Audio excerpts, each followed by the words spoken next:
ओम योगस्था कुरु कर्माणि संगम त्यक्त्वा धनंजया सिद्धिया सिद्ध्यो समो भूत्वा समत्वम योग उच्यते।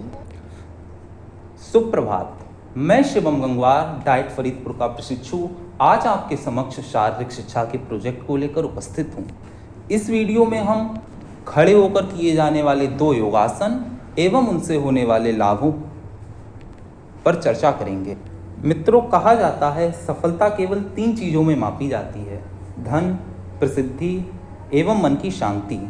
धन एवं प्रसिद्धि पाना तो आसान है, लेकिन मन की शांति को केवल योग के द्वारा ही प्राप्त किया जा सकता है। योग का अर्थ है जोड़ना, अर्थात मेल मिलाप। अपने आप को परमात्मा से मिलाना ही योग है। अतः हम कह सकते हैं योग विज्ञान है, योग विश्वास है, योग जीवन का एक अभ्यास है। मित्रों, अब हम सर्वप्रथम ताड़ासन की विधि एवं उससे होने वाले लाभों को जानेंगे। ताड़ासन को करने के लिए सर्वप्रथम सम की स्थिति में खड़े हो जाते हैं। पैरों के बीच 2 इंच की दूरी बनाएं। लंबी गहरी श्वास लें। भुजाओं को ऊपर उठाते हुए आगे की तरफ कंधों की सीध में ले जाएं। अब उंगलियों को आपस में जकड़ें तथा श्वास छोड़ते हुए हथेलियों को बाहर की तरफ मोड़ें। अब श्वास भरते हुए भुजाओं को सिर के ऊपर ले जाएं। एड़ियों को जमीन से ऊपर उठाएं एवं पंजों पर संतुलन बनाएं। इस स्थिति में शारीरिक सजगता के साथ कुछ सेकंड तक बने रहें। ताड़ासन को करने से शरीर की लंबाई बढ़ती है, सीना चौड़ा होता है। ताड़ासन करने से हृदय रोग नहीं होता है, भुजाएं और टांगें लंबी होती हैं, अजीर्ण तथा कब्ज रोग दूर हो जाता है। अब हम पुनः सम की स्थिति में वापस आ जाते हैं। मित्रों, योग के महत्व को स्पष्ट करते हुए गीता में कहा गया है योगः कर्मसु कौशलम। इस श्रृंखला में अब हम उत्कटासन से होने वाले लाभ एवं उसकी विधि पर चर्चा करेंगे। बिना कुर्सी के कुर्सी पर बैठने जैसी स्थिति को उत्कटासन कहते हैं।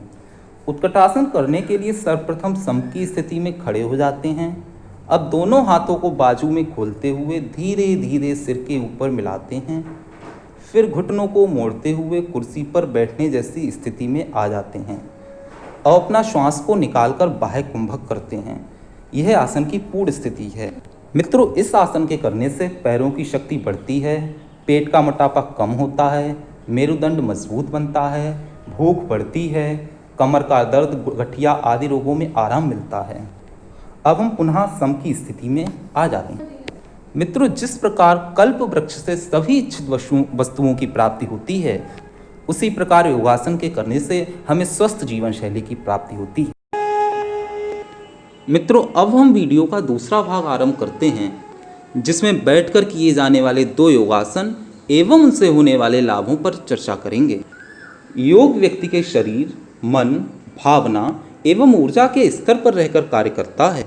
योग का किसी धर्म से कोई विशेष संबंध नहीं है, परंतु जीवन की परम सत्ता तक केवल योग के माध्यम से ही पहुंचा जा सकता है।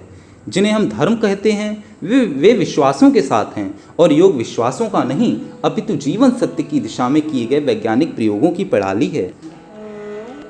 इस श्रृंखला में अब हमारा पहला योगासन है वज्रासन।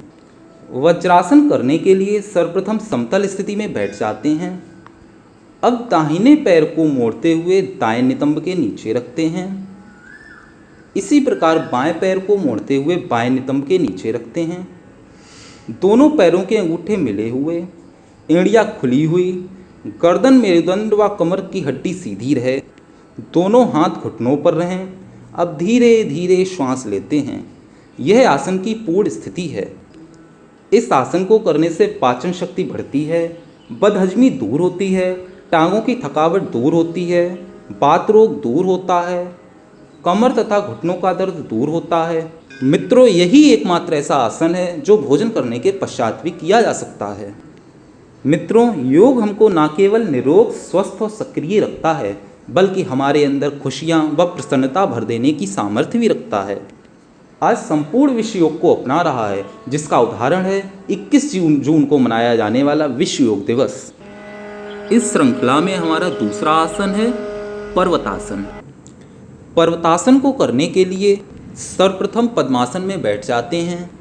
इसके बाद धीरे धीरे सांस भरते हैं और कुछ देर तक सांस को रोक कर रखें। इसके बाद आप दोनों हाथों को ऊपर की ओर ले जाना और जब तक संभव हो सके सांस रोककर रखें। हाथ जब ऊपर ले जाएंगे तो दोनों हाथों की उंगलियों को आपस में इंटरलॉक कर देंगे। इस आसन को करने के दौरान आपको कमर को सीधा रखना है और शरीर को तान कर रखना है। मित्रों, इस आसन को करने से चंचल मन को शांत किया जा सकता है। यदि आपका मन किसी कार्य में नहीं लगता है या फिर आप किसी चीज़ पर ध्यान केंद्रित नहीं कर पाते हैं तो आपको पर्वतासन करना चाहिए। फेफड़ों या सांस संबंधी समस्याओं से निजात पाने के लिए पर्वतासन से अच्छा कोई आसन नहीं है।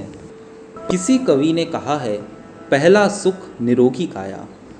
अतः स्वस्थ शरीर में स्वस्थ मस्तिष्क निवास करता है। स्वस्थ व्यक्ति ही जीवन में प्रगति करता है। स्वस्थ शरीर की महत्ता को स्पष्ट करते हुए किसी ने ठीक ही कहा है, शेरों का कब बलिदान हुआ बकरे ही काटे जाते हैं, केंचुए लगाए कांटों में सांपों को दूध पिलाते हैं, बलवानों को कुछ कहे नहीं बलहीन सताए जाते हैं, स्वस्थ और बलवान बनो विद्वान यही बतलाते हैं।